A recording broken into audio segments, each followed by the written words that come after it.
નમસ્કાર દર્શક મિત્રો, આપ નિહાળી રહ્યા છો મંતવ્ય ન્યૂઝ અને ગુજરાત એટ 10 સાથે હું જીત ગઢવી। સમાચારની શરૂઆત કરીએ તો મહત્વના સમાચાર અમદાવાદથી મળી આવ્યા છે, જ્યાં ફટાકડા ફેક્ટરી બ્લાસ્ટ કેસમાં એસઆઈટી રચાઈ છે। વસ્ત્રાલ બ્લાસ્ટની તપાસ માટે ખાસ ટીમ બનાવવામાં આવી છે। બ્લાસ્ટમાં 9 શ્રમિકોના મોત થયા છે, 6 ઇજાગ્રસ્ત થયા છે। એડિશનલ પોલીસ કમિશનરની દેખરેખ હેઠળ તપાસ આરંભમાં આવી છે।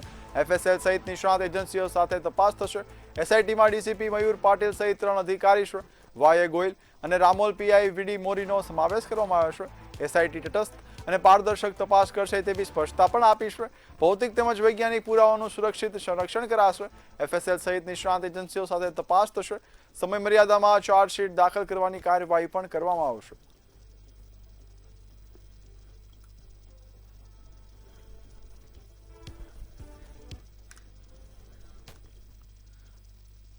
અમદાવાદથી મહત્વના સમાચારની વાત કરીએ। વસ્ત્રાલમાં ફટાકડા ફેક્ટરીમાં બ્લાસ્ટ મામલો સામે આવ્યો છે। ગેરકાયદેસર બાંધકામ સામે બુલડોઝર ફેરવવાની કાર્યવાહી હાથ ધરાઈ છે। એફએસએલે સ્થળ પરથી નમૂનાઓ એકત્રિત કર્યા છે। જમીન માલિકી અને મંજૂરી અંગે તપાસ હાલ શરૂ છે। ડીસીપી એસીપી સહિત અધિકારીઓ તપાસમાં જોડાયા છે। જવાબદાર સામે કડક કાર્યવાહી કરવાની ખાતરી પણ આપવામાં આવી છે। જે બ્લાસ્ટની ઘટના થઈ ત્યારબાદ જે ગેરકાયદેસર રીતે જે ફાયરવર્ક્સનું જે કારખાનું હતું તે ચાલુ હતું, તે અનુસંધાને એએમસી સાથે સંકલનમાં રહી અને જગ્યાના માલિક સાથે સંકલનમાં રહીને આ જગ્યાએ જે અલગ જે ગેરકાયદેસર બાંધકામ હતું તે પોલીસની હાજરીમાં તેઓને તોડી પાડવાની કામગીરી કરવામાં આવી છે। આ ઉપરાંત આગળના હજી એક દિવસમાં આ વિસ્તારમાં અન્ય પણ જે એનઓસી નેગેટિવ આપેલું હતું પોલીસ દ્વારા, તેનું પણ એક ડ્રાઈવ રાખવામાં આવી છે અને અલગ અલગ જગ્યા ઉપર પણ જો આ પ્રકારની પ્રવૃત્તિ જો ચાલતી હશે તો તેને પણ આવતા 24 કલાકની અંદર તે જે બાંધકામ છે તેઓને પણ તોડવાની કાર્યવાહી પોલીસ અને એએમસીના સાથે સંકલનમાં રહીને કરવામાં આવશે। અમદાવાદથી વાત કરીએ। વસ્ત્રાલમાં ફટાકડા બ્લાસ્ટ મામલો સામે આવ્યો છે। ફટાકડાનું લાયસન્સ રમીલા ડોડિયાના નામ પર હતું। રમીલા ડોડિયા પણ ઇજાગ્રસ્ત થઈ હતી। રમીલા એલજી હોસ્પિટલમાં હાલ સારવાર હેઠળ છે। મેહુલ ડોડિયાની માતા રમીલા ડોડિયા છે તેવું તપાસમાં સામે આવ્યું છે।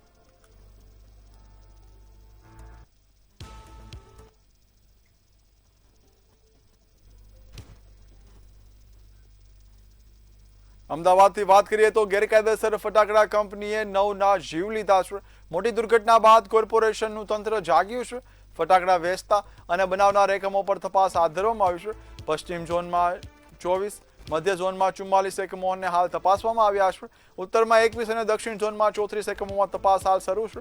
ઉત્તર પશ્ચિમ ઝોનમાં 4, પૂર્વ ઝોનમાં 5 એકમોમાં તપાસ ચાલી રહી છે।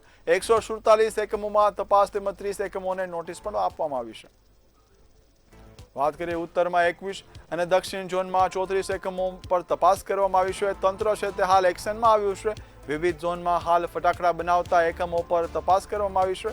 ઉત્તર પશ્ચિમ ઝોનની વાત કરીએ તો 4, પૂર્વ ઝોનમાં 5 એકમોની તપાસ કરાઈ છે। 147 એકમોમાં હજી સુધી તપાસ હાથ ધરવામાં આવી છે। તેમાં 30 એકમોને નોટિસ આપવામાં આવી છે। ફટાકડા વેચતા અને બનાવનાર એકમો પર હાલ તંત્ર છે તે કડક વલણ અપનાવી રહ્યું છે।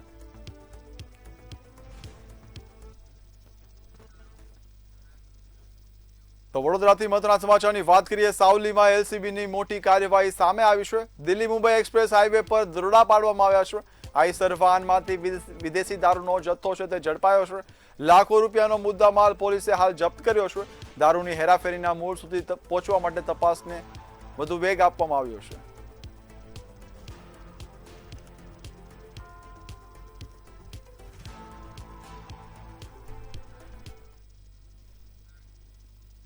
હવે નજર કરીશું અન્ય સમાચાર પર। તો અમદાવાદની ફટાકડા ફેક્ટરીમાં થયેલા ભયાનક બ્લાસ્ટ મામલે પોલીસ કમિશનર અનુપમસિંહ ગેહલોતે મહત્વની વિગતો જાહેર કરી છે। આ દુર્ઘટનામાં કુલ 9 લોકોના મોત થયા છે, જ્યારે 6 લોકો ઇજાગ્રસ્ત થયા છે, જેમાં એકની હાલત ગંભીર હોવાથી તેને વેન્ટિલેટર પર રાખવામાં આવ્યો છે। પ્રાથમિક તપાસ મુજબ શેડમાં આગ લાગ્યા બાદ બ્લાસ્ટ થયો હતો। દાહોદ જિલ્લાના સંજેલી વિસ્તારથી શ્રમિકોને લાવી ગણેશ વિસર્જન માટેના ફટાકડા બનાવવામાં આવતા હતા। પોલીસે આ કેસમાં ફરિયાદી વનની તપાસ શરૂ કરી છે અને મુખ્ય આરોપી મેહુલ ડોડિયાની સાબરમતી વિસ્તારમાંથી ધરપકડ કરી તેમજ અન્ય 2 આરોપીઓને ઝડપી આગળની કાર્યવાહી હાથ ધરી છે। એના લાભ લઈને જો આ ગેરકાયદેસર રીતે જો એ આપણા દાહોદ જિલ્લામાંથી અલગ અલગ જગ્યાઓથી આપણા ત્યાં લેબર લઈ આવ્યા છે। લેબર લઈ આવ્યા પછી જો આમાં એના બનાવતા હતા અને બનાવવાના જો પર્પઝ હતા કે આવનાર જો એ શ્રી ગણેશ ભગવાનના જ્યારે વિસર્જનના પ્રક્રિયા થવાની છે ત્યારે એના દારૂખાનામાં એના જો અમુક જગ્યાઓથી ઓર્ડર મળેલા હતા જો આ ઓર્ડર પ્રમાણે આ લોકો જો ત્યાં બનાવતા હતા અને એના આ બ્લાસ્ટ થયા અને ટોટલ જેટલા બી લોકો ડેથ થયા રાતોરાત એના બધા ડૉક્ટરો સાથે જો લાયસન્સ કરીને જો એના સારવાર અને જેના જો દુઃખદ અવસાન થયા જો એના જો પીએમને પ્રક્રિયા કરીને જો પૂરી એના વતન જો ડેડ બોડીઝ જો એના સગા સંબંધીઓ પાસે પોલીસના સાથે જો અને મોકલી આપવામાં આવેલા જો અમદાવાદની ખારી નદીમાં ફરી એકવાર ગેરકાયદેસર રેતી ખનન શરૂ થયું છે. વિનોબા ભાવે નગર પાસે રેતી ચોરી કરવામાં આવતી હોવાના આક્ષેપો ઉચ્ચાર્યા છે. આક્ષેપ મુજબ મોડી રાત્રે ટ્રકો દ્વારા નદીમાંથી રેતી કાઢી લઈ જવામાં આવે છે. અગાઉ પણ ખારી નદીમાં ગેરકાયદેસર રેતી ખનનનો મામલો સામે આવ્યો હતો.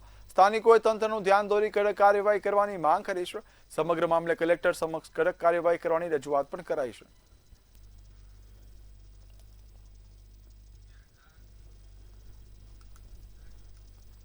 ડેસરમાં સોનાનો સેટ બનાવી આપવાના બહાને રૂપિયા 1.33 લાખથી વધુની કિંમતનું સોનું અને રોકડ મેળવી વિશ્વાસઘાત તથા છેતરપિંડી આચરાયનો મામલો સામે આવ્યો છે.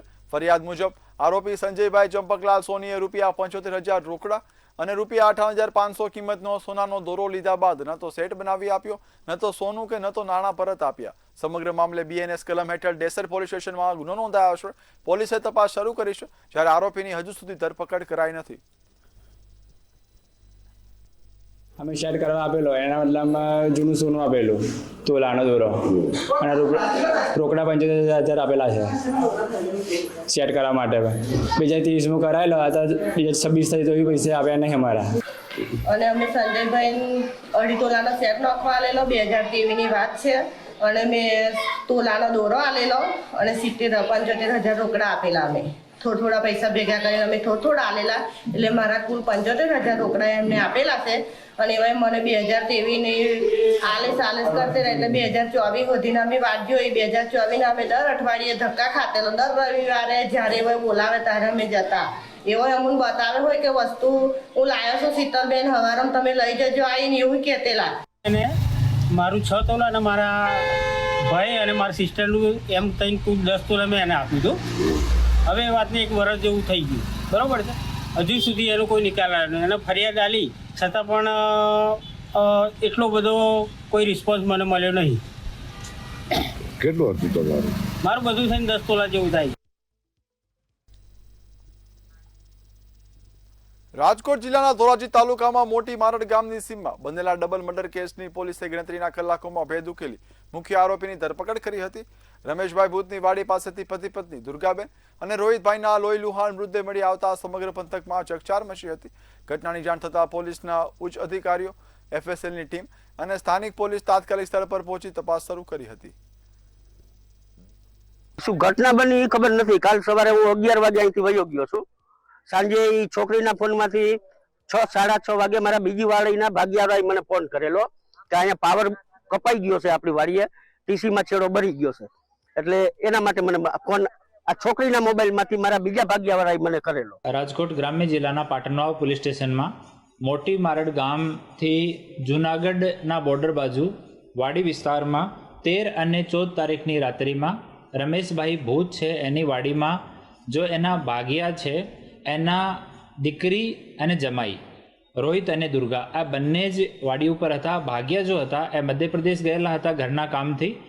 આ બંને હસબન્ડ વાઈફનો કોઈ માણસ અટેક કરીને અને બંને હેડ ઉપર હુમલો કર્યો, શિરમાં ઈજા થઈ અને બંનેની ત્યાં મોત નિપજાવવામાં આવી.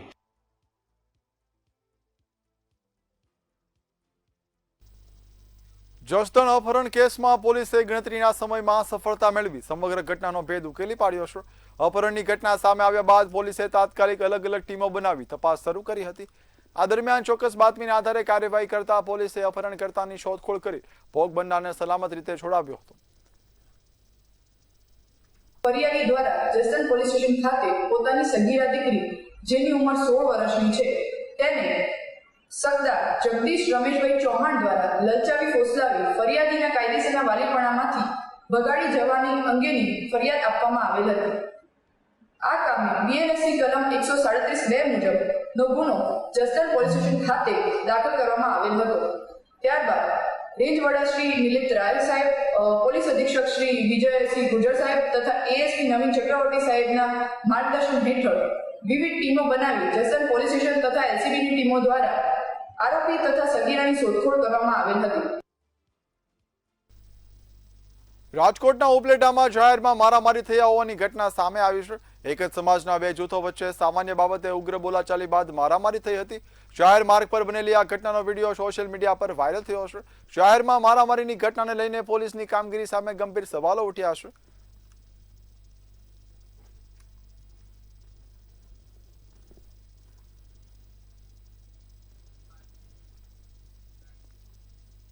જૂનાગઢ જિલ્લાના વડાળ વિસ્તારમાં ચાલતા જુગારધામ પર સ્ટેટ મોનિટરિંગ સેલે દરોડા પાડી મોટી કાર્યવાહી હાથ ધરી છે.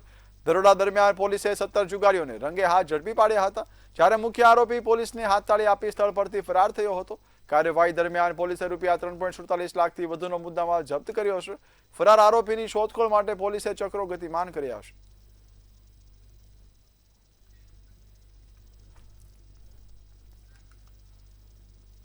જામનગરમાં તસ્કરોનો આતંક દિવસે ને દિવસે વધી રહ્યો છે. અજાણા શખ્સોએ પાનનું દુકાનનું શટર તોડી રોકડ લઈને તેઓ ફરાર થયા હતા.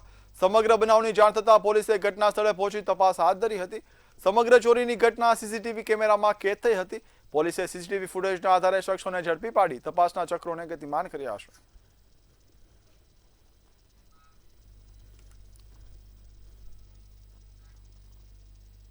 ભાવનગર જિલ્લામાં ચાંદીપુરા વાયરસથી પ્રથમ મોતનો મામલો સામે આવ્યો છે. વલભીપુર તાલુકાના મેલાણા ગામના 9 વર્ષીય બાળકનું સારવાર દરમિયાન મોત થયું છે. બાળકને આ તારીખ 8 જુલાઈના રોજ સરકારી હોસ્પિટલમાં દાખલ કરાયું હતું, જ્યાં લેબ રિપોર્ટમાં ચાંદીપુરા વાયરસની પુષ્ટિ થઈ હતી. આરોગ્ય વિભાગે લોકોને લક્ષણો જણાય તો તાત્કાલિક સારવાર લેવા માટે અપીલ કરી છે.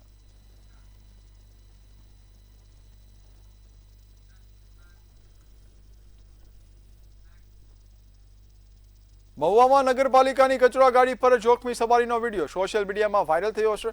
વિડીયોમાં 4 યુવકો ખુલ્લેઆમ કચરા ગાડી પર બેસીને મુસાફરી કરતા જોવા મળ્યા છે.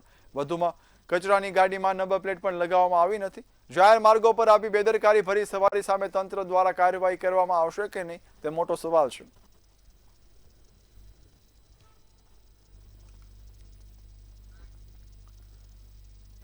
જૂનાગઢના માંગરોળ તાલુકાના દિવાસા ગામમાં કથિત ગેરકાયદેસર પથ્થરની ખાણોને લઈને વિવાદ ફરી વકર્યો છે. ગામના સરપંચે ઉચ્ચ અધિકારીઓને લેખિત રજૂઆત કરી ગૌચર જમીન પર ચાલી રહેલા કથિત ગેરકાયદેસર ખાણકામને તાત્કાલિક બંધ કરાવવા અને જવાબદારો સામે કડક કાર્યવાહી કરવાની માંગ કરી છે. હવે સમગ્ર મામલે તંત્ર શું પગલાં ભરે છે તેના પર સ્થાનિકોની નજર છે.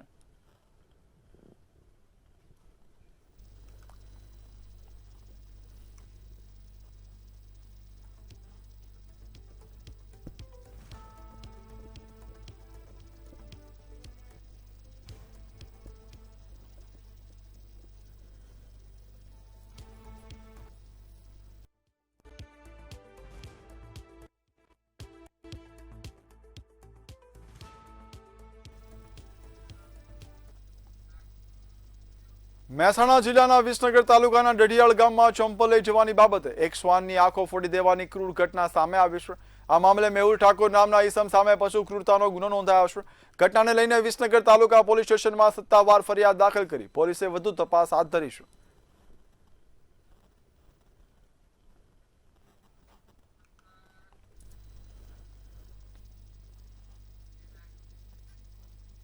મહેસાણાના બહુચરાજીમાં દીકરાના જન્મ બાદ સાસરિયાઓ દ્વારા માનસિક ત્રાસ આપતો હોવાના આક્ષેપો વચ્ચે પરિણીતાએ ફિનાઇલ પીને આપઘાતનો પ્રયાસ કર્યો હોવાનું સામે આવ્યું છે. હાલ પરિણીતાને સારવાર માટે હોસ્પિટલમાં ખસેડવામાં આવી છે. સમગ્ર મામલે સાસુ સસરા સહિત 4 વ્યક્તિઓ સામે ફરિયાદ નોંધાઈ છે અને પોલીસે વધુ તપાસ હાથ ધરી છે.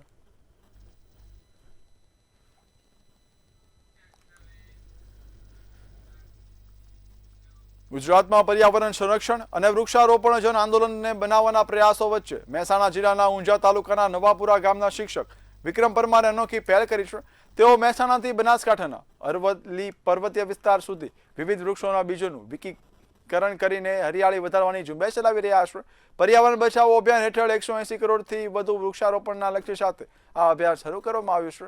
નોંધનીય છે કે અગાઉ પણ વિક્રમ પરમારે 585 કરોડથી વધુ બીજનું વિકિરણ કરીને પર્યાવરણ સંરક્ષણમાં મહત્વનું યોગદાન આપ્યું છે. અમે આ બીજ વિતરણની પ્રવૃત્તિ કરીએ છીએ, જે અમે છેલ્લા 6 વર્ષથી કરી રહ્યા છીએ, કે જેની અંદર જે જગ્યાએ વૃક્ષો નથી એ જગ્યાએ અમે બીજ વિતરણ કરીએ છીએ, જેની અંદર અમે લીમડો, ઉમળો, પછી દેશી બાવળ, પીંપળો, વડ આ બધા વનસ્પતિના બીજ અમે નાખીએ છીએ. કેટલા બીજો તૈયાર કર્યા છે આ વખતે ક્યાં ક્યાં નાખો? આ વખતે અમે 180 કરોડથી વધુ બીજ નાખવાના છીએ અને એ માટે અમે બનાસકાંઠાનો વિસ્તાર પસંદ કર્યો છે. કયો વિસ્તાર છે? બનાસકાંઠાના દાંતાથી જે આગળનો વિસ્તાર છે, જ્યાં પહાડી વિસ્તાર છે તે. અત્યાર સુધી કેટલા નાખી ચૂક્યા છે? અત્યાર સુધી અમે 585 કરોડથી વધુ બીજ નાખી ચૂક્યા છીએ.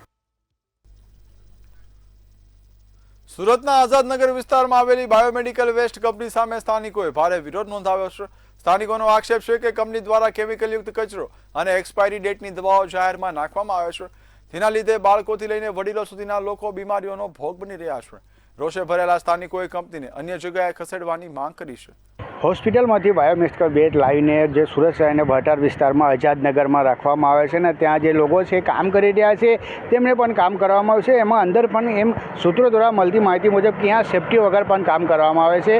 સ્થાનિક લોકોને અહીંયા એવું કહેવું છે કે અહીંયા જે મેડિકલ વેસ્ટ લાવવામાં આવે છે તેમાં વિભિન્ન પ્રકારનો જે દવાઈ હોય છે, એક્સપાયર્ડ દવાઈ હોય છે, એમાં આજુબાજુ બીમારીને ઘર હોય છે. ખાસ કરીને જોઈ શકાય છે આ મેડિકલ વેસ્ટને જે કંપની છે, હાલ તો વાત કરીએ કે જે હિસાબે આ એસઆર બાયોમેડિકલ વેસ્ટ જે છે એ દેખાઈ રહ્યું છે. હાલ જોઈ શકાય છે આ કંપનીને બહાર જ ઉપસ્થિત છે. અમે અમારી જોઈને જે 2-3 ગાડીઓ આવી તેના ગાડી પર કંઈ લખેલું નથી, વ્હાઇટ ઓન વ્હાઇટ ગાડી આવી હતી, એમને જોઈને હવે ગેટ બંધ કરી દેવામાં આવશે. ખાસ કરીને વાત કરીએ જે અહીંયા સ્થાનિક છે એમને ડર છે, એમના છોકરાઓને શરદી ખાંસી બુખાર થાય છે, અલગ અલગ પ્રકારની બીમારી થાય છે, કેમ કે આ બાયોમેડિકલ વેસ્ટ જે કંપની છે જે અહીંયા જે તમામ હોસ્પિટલમાંથી દવા લઈને, એક્સપાયર વસ્તુ લઈને ત્યાં એનો નિકાલ લાવે છે, તેમાંને લઈને લોકોને તકલીફ થઈ રહી છે. આપણી સ્થાનિક છે એમની જોડે વાત કરીશું. શું કહેશો, આ જે દવા જે લાવે છે અહીંયા કેટલી તકલીફ હોય છે આજુબાજુમાં? હું અહીંયા કમસે કમ 20-25 વર્ષથી અહીંયા રહું છું. અહીંયા અવૈધ રીતે દવાઓ જે એક્સપાયર થઈ જાય છે દવા લાવવામાં આવે છે. અહીંયા એનું શું થાય છે શું નહીં ખબર નહીં, અને છોકરાઓને 15-20 દિવસે ખાંસીને શરદી તો રહે જ છે મોસ્ટ ઓફલી. આજે કેટલી કેમ કે અલગ અલગ પ્રકારની કેમિકલ હોય છે, બાયો વેસ્ટ હોય છે, કેટલી તકલીફ પડે એમાં? જેટલા પણ દવાખાના છે કમસે કમ ખબર નહીં સુરતમાં કેટલા દવાખાના છે, એવું લાગે છે કે બધી જ દવાઓ જે એક્સપાયર થઈ કદાચ અહીંયા જ લાવવામાં આવે છે. બિલકુલ. આપનું શું નામ છે અને કેટલી તકલીફ પડે છે જે હિસાબે આ લોકો દવાઓ લઈને અહીંયા વેસ્ટમાં નાખે છે? આજુબાજુ જે રહેણાંક લોકો છે એમના કેટલી તકલીફનો સામનો કરે છે? इधर तकलीफ तो बहुत है. इधर दवा इस दवा से बच्चे लोग का भी तबीयत खराब हो जा रहा है, ठीक नहीं हो रहा है, और इसका जल्द से जल्द कार्रवाई करें. બિલકુલ સ્થાનિકને માંગ છે એ કાર્યવાહી કરે. ખાસ કરીને શું કહેશો જે હિસાબે આ બાયોમેડિકલ વેસ્ટ વાળો મનમાની કરે છે એવું લાગે છે? यहाँ पे बहुत बुखार हो रहा है, ऐसा वैसा प्रॉब्लम होके ख़त्म हो जा रहे हैं सब पब्लिक लोग को. मैं सरकार से निवेदन यही करना चाहता हूँ जल्द से जल्द यहाँ के बंद करवाएं, इसका हॉस्पिटल में जल्दी से काम करवाएं. બિલકુલ સ્થાનિકને માંગ છે કે જે હિસાબે જે લોકો છે તે એમને જે વાત કરી રહ્યા છે કે જે અહીંયા જે લોકો છે જે હેરાન પરેશાન થઈ રહ્યા છે અને જેના કારણે જે લોકો છે એમને કેવું છે કે આને જલ્દીથી જલ્દી નિકાલ આવે તે માંગ કરી રહ્યા છે. કેમ કે જે હિસાબે આ બાયોમેડિકલ વેસ્ટ જે મેનેજમેન્ટ છે જે અહીંયાથી તમામ હોસ્પિટલોમાંથી બાયોમેડિકલ વેસ્ટ લાવીને અહીંયાથી જે લોકો છે એ વેસ્ટમાં કામ કરતા લોકો પણ જે સૂત્રો દ્વારા મળતી માહિતી મુજબ છે કે જે અહીંયાથી વેસ્ટ લાવે છે તમામ હોસ્પિટલમાંથી લાવે છે. કેટલા તો હોસ્પિટલની અંદર જે વેસ્ટ લાવે છે તેને ગાડી પર કંઈ લખેલું પણ નથી થતું, વ્હાઇટ ઓન વ્હાઇટ ગાડી છે. અને ખાસ કરીને જે લોકો છે એ હેરાન પરેશાન થઈ ગયા છે કે હાલ હવે આ કંપની જે છે અમારે એક માથાનો દુખાવો બની ગયું છે. કેમ કે આ કંપનીને કારણે જે આજુબાજુને રહેણાંક લોકો છે એનો બીમારીને કાયમ ચાલુ જ હોય છે. ને આ બાયોમેડિકલ વેસ્ટ કંપની છે જેના કારણે જે હેરાન પરેશાન સ્થાનિક થઈ રહ્યા છે. સ્થાનિકને માંગ છે કે આ કંપનીના કાં તો કે બંધ કરાવો, કાં તો કે એને કંઈક નિકાલ લાવો. અમારે અહીંયાથી રહેવાનું મુશ્કેલ થઈ ગયું છે એવું સ્થાનિક કહી રહ્યા છે. કેમ કે આ બાયોમેડિકલ વેસ્ટ કંપની છે જે તમામ પ્રકારની આમાં દવાઈઓની એક્સપાયર હોય છે, કેમિકલ હોય છે, લાવવામાં આવે છે. કેમિકલને ડિબોચ કરવામાં આવે છે ને ખતમ કરવામાં આવે છે. તેની વાસ પણ આજુબાજુમાં આવે છે અને દુર્ગંધને લીધે જે છોકરાઓ હોય નાના કે વડીલ હોય એને બીમાર પણ પડી રહ્યા છે. તે લઈને સ્થાનિકને માંગ છે કે અહીંયા જે આ કંપની છે કાં તો એને બંધ કરો કાં તો એને બીજો ઓપ્શન આપો. અમને જે અહીંયા હેરાન પરેશાન થઈ રહ્યા છે એનો કોઈ નિકાલ લાવો. કેમેરા પર્સન સાથે દીપક રાય, મંતવ્ય ન્યૂઝ, સુરત. સુરતના મોટા વરાછા વિસ્તારમાં પાનના ગલ્લામાંથી અંદાજે 15,000 કિંમતની સિગરેટની લૂંટ ચલાવનાર નામચીન આરોપી ઉત્તરાયણ પોલીસે ગણતરીના કલાકોમાં ઝડપી પાડ્યો છે. પોલીસે સૂર્યદીપ ઉર્ફે ભરત વિરડિયાની ધરપકડ કરી છે. આરોપીએ કોકરા ફાર્મ પાસે આવેલી ભગતની ચા દુકાનના કારીગરને ધમકાવી 65 જેટલા સિગરેટના પેકેટની લૂંટ ચલાવી હતી. તપાસ દરમિયાન આરોપીની ઓળખ થતાં પોલીસે તેને ઝડપી લીધો હતો. આરોપી અગાઉ ગુસ્સીટોક, લૂંટ, મારામારી સહિત 8 જેટલા ગંભીર ગુનાઓમાં સંડોવાયેલો છે અને રીઢો ગુનેગાર છે તેવું પ્રાથમિક માહિતીમાં સામે આવ્યું છે.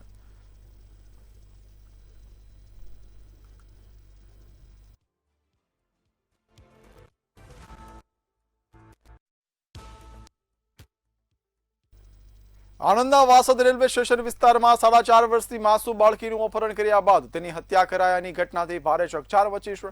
બાળકીના પરિવારજનોએ જણાવ્યું કે તેઓ રેલવે સ્ટેશન વિસ્તારમાં રહેતા હતા ત્યારે અજાણ્યા શખ્સે બાળકીનું અપહરણ કર્યું હતું. બાદમાં બાળકી મૃત હાલતમાં મળી આવી હતી. બાળકી સાથે દુષ્કર્મની શંકા પણ વ્યક્ત થઈ રહી છે. જોકે તબીબી તપાસનો અંતિમ રિપોર્ટ હજુ બાકી છે, જેથી પોલીસ દ્વારા તેની સત્તાવાર કોઈ પુષ્ટિ કરાઈ નથી.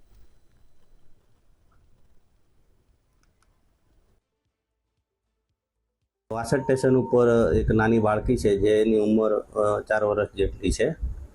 તો એ બાળકીનું અપહરણ કરી અને કોઈ સીસીટીવીમાં દેખાતો કોઈ અજાણ્યો ઇસમ છે એને એ બાળકીને અવાવરૂ જગ્યાએ લઈ જઈ અને એનું મર્ડર કરી યા તો ટ્રેન જોડે અથડાવીને મર્ડર કરી અને ગુનો કરેલ છે. દુષ્કર્મ કર્યું છે દુષ્કર્મ કર્યું હોઈ શકે. એ બાબતે ડૉક્ટરનો ફાઇનલ ઓપિનિયન આવે પછી એની કલમ વધારો ઉમેરો અમે કરીશું. હાલમાં અમે અપહરણ અને પોક્સોને લગતી કલમો લગાડી અને ગુનો દાખલ કર્યો. સુરતના વીઆઈપી રોડ પર સામાન્ય વરસાદમાં જ પાણી ભરાતા એસએમસીની કામગીરી સામે સ્થાનિકો અને વેપારીઓમાં ભારે રોષ જોવા મળ્યો છે. ઓપેરા બિઝનેસ હબ અને ભગવાન મહાવીર કોલેજ પાસે વરસાદી પાણી ભરાયા છે. પાણીના યોગ્ય નિકાલની વ્યવસ્થા ન હોવાના આક્ષેપ સાથે વેપારીઓ અને સ્થાનિકો રસ્તા પર ઉતરી વિરોધ નોંધાવી રહ્યા હતા. લોકોનો આક્ષેપ છે કે એસએમસી વેરો વસૂલવામાં સક્રિય છે પરંતુ પાણીના નિકાલ જેવી મૂળભૂત સુવિધાઓમાં નિષ્ક્રિય રહ્યું છે. સુરત શહેરમાં વરસાદને કારણે રોડ રસ્તા છે, સ્વિમિંગ પુલ બની ગયા છે. ખાસ કરીને સુરત શહેરની વીઆઈપી વિસ્તારમાં જે ભગવાન મહાવીર કોલેજ જતી રસ્તામાં છે ત્યાં લોકો પાણીમાં હડતાલ પર બેસી ગયા છે. જોઈ શકાય છે લોકો છે જે રસ્તા જામ કરીને પાણીમાં હડતાલ બેસી ગયા છે. એસએમસી આયા અને નારા લગાવી રહ્યા છે. ખાસ કરીને જે લોકો છે લોકોને માંગ છે કે અમારો જે પાણી છે તે પાણી નીકળવાની સુવિધા કાયમી લાવવામાં આવે. કેમ કે બાજુમાં જે ઓઆરઆ બિઝનેસ હબ છે એમાં પાણી ઘૂસી જાય છે. બાજુમાં જે આવાસ છે, કરોડોની ફ્લેટ છે એમાં પાણી ઘૂસી જાય છે. લોકો બેનર લઈને ખાસ કરીને જે લોકો અહીંયા જે વિરોધ પ્રદર્શન કરી રહ્યા છે જોઈ શકાય છે આજુબાજુ તમામ સ્થળોમાં પાણી ભરાઈ ગયા છે. ખાસ કરીને લોકોને પૂછવાનું થશે કેમ વિરોધ પ્રદર્શન કરી રહ્યા છે, શું માંગ છે? તો આપ લોગ બેઠો આપ લોગ માં થોડો કન્ડિશન શું છે? આજે 7 તારીખે પહેલા વરસાદ આવ્યો. 7 તારીખે આપણે આખો બેઝમેન્ટ ભરાવી ગયો. આ રોડ ઉપર જ્યારે આપણે પ્રદર્શન કરીએ છીએ અહીંયા કમર લગીને પાણી હતી, બરાબર. 7 તારીખથી લઈને 16 તારીખ લગીને આપણે ડીઝલનો મોટર મુકાવીને પાણી કાઢ્યો અંડરગ્રાઉન્ડથી. પછી 16 તારીખે વરસાદ થયો, ફરીથી ભરાવી ગયો. ત્યારે આપણે ન્યૂઝવાળા ભાઈ આવેલા ત્યારે આપણે કમ્પ્લેન કરી એટલે એસએમસી આવ્યો નહીં, કંઈ કામ કર્યો નહીં. તો આજે ફરીથી ભરાયો છે. આપણે બધા કોમ્પ્લેક્સવાળા છે, વેપારીઓ છે. આપણે બધા કાપડ, કિરાણાનો વસ્તુ, ફર્નિચર, મેડિકલ બધી વસ્તુ પીલાઈ ગયેલો, બધી વસ્તુ બગડી ગયેલો છે. તો આપણે એવું વિચારીએ છીએ કે ક્યાર લગીને એવું ચાલશે, ક્યાં લગુન આપણે એને ભોગવવું પડશે કે જ્યારે પણ વરસાદ આવશે ત્યારે આ રોડ ભરાઈ જ જવાનો છે. એવું છે તો આપણને કહી દો, એસએમસી આવીને લખીને આપણે આપી દે કે જ્યારે પણ વરસાદ આવે એટલે તમને માનીને ચાલવાનું કે આ રોડ ભરાઈ જ જાય ને આપણે કંઈ કરવાનું નહીં. બધા એસએમસી પ્રી મોન્સૂનને કામગીરી કરતો હોય મહાનગરપાલિકા ખાલી કાગળ પર કેવું લાગે છે કેમ બી થોડાક કલાક 2 કલાકના વરસાદમાં ભરાઈ જાય. હમણાં દુકાનમાં પાણી પણ ઘૂસાઈ ગયું છે એવું દેખાય છે.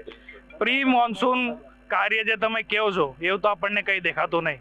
પ્રી મોન્સૂન કામગીરી કદાચ થઈ હશે તો એવું કમર લગીને પાણી નહીં ભરાવતું. જ્યારે બેરા બિલ લેવું હોય ત્યારે બધા એસએમસી વાળા આવીને ચોટાઈ ચાલ્યો જાય. જ્યારે ફાઇન કાઢવું હોય થેલીનો કચરોનો ત્યારે બધાને દેખાય કે ઓફેરા બિઝનેસ હબ છે. આજે જ્યારે ઓફેરા બિઝનેસ હબની અંદર પાણી ભરાયેલો છે ત્યારે કોઈને દેખાતું નહીં કે અહીંયા પાણી ભરાયેલો છે. એટલે પાણી ભરાવાને લઈને જે રોષમાં દુખાઈ રહ્યા છે સ્થાનિક ખાસ કરીને જોઈ શકાય છે જે મોટી સંખ્યામાં લોકો રસ્તા જામ કરીને અહીંયા વિરોધ પ્રદર્શન કરી રહ્યા છે. ખાસ કરીને જે મહાનગરપાલિકા છે એ કોઈ અહીંયા આવતું નથી એ પણ કહીને એ લોકો રોડ જામ કરીને પાણીમાં બેઠા છે અને પાણીને નિકાલ નહીં આવે ત્યાર સુધી અમે અહીંયા વિરોધ પ્રદર્શન કરીશું એવું માંગ લઈને અહીંયા બેઠા છે. કેમેરામેન સાથે Deepak Raman, DB news, Surat. Gujarat at 10 માં હાલ બસ આટલું જ. હવે નિહાળો ઝડપી સમાચાર મંતવ્ય એક્સપ્રેસમાં. નમસ્કાર.